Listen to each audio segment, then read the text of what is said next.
नमस्कार আমি মৰিগাঁও জিলা ইছলামপুৰ বিদ্যালয়ৰ শিক্ষাৰ্থী মই সিমি বেগম নমস্কাৰ মই কমল বেগম নমস্কাৰ মই ইনাহ বেগম নমস্কাৰ মই জাহিদ ৰহমান আমি বিকশিত ভাৰত জিলাৰ টিম হিচাপে আত্মনিৰ্ভৰ ভাৰত বাছনি কৰিছো আৰু ইয়াৰ লগত সংলগ্ন কৰি এটা প্ৰকল্প তৈয়াৰ কৰিছো এই প্ৰকল্পটোৰ নাম হ'ল অসীমক্ষয় শক্তিৰ ভাণ্ডাৰ সৌৰশক্তি আৰু বতাহ শক্তি আত্মনিৰ্ভৰ ভাৰত অৰ্থাৎ আমি বেলেগ দেশৰ ওপৰত নিৰ্ভৰ নকৰি নিজে স্বাৱলম্বী হোৱা উচিত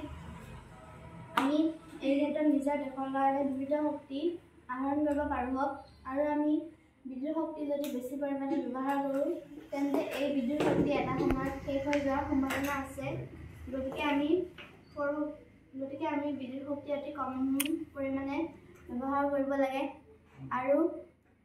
আমি সুকীয়া ডাষ্টবিন বনাই আমাৰ যিবোৰ পেলনীয়া সামগ্ৰী আমি পেলাব পাৰোঁ আৰু সেইবোৰৰ বিষয়ে অলপ কমকৈ ক'ব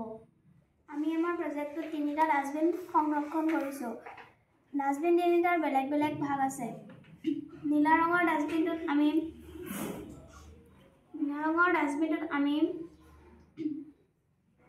এবাৰ ব্যৱহাৰ হৈ যোৱা কাগজসমূহ পেলাব পাৰোঁ গেৰুৱা ৰঙৰ ডাষ্টবিনটোত আমি এবাৰ ব্যৱহাৰযুক্ত প্লাষ্টিকবোৰ পেলাব পাৰোঁ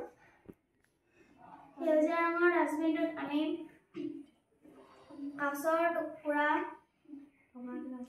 ভঙা গ্লাছৰ টুকুৰা